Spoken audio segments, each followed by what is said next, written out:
વિધાવ્યા. બસ હવે આ વાત દાદા આણંદા પાસે આવીને ઊભી રહી છે. આણંદા દાદા તો મોહાળમાં મોટા થાય છે. બસ અમરા દાદા એમના મામા અને માં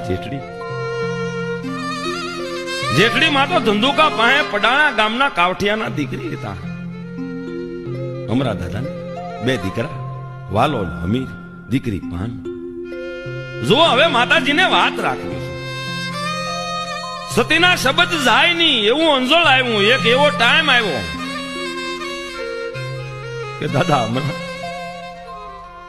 માંદગીના ખાટલે પીડ્યા છે.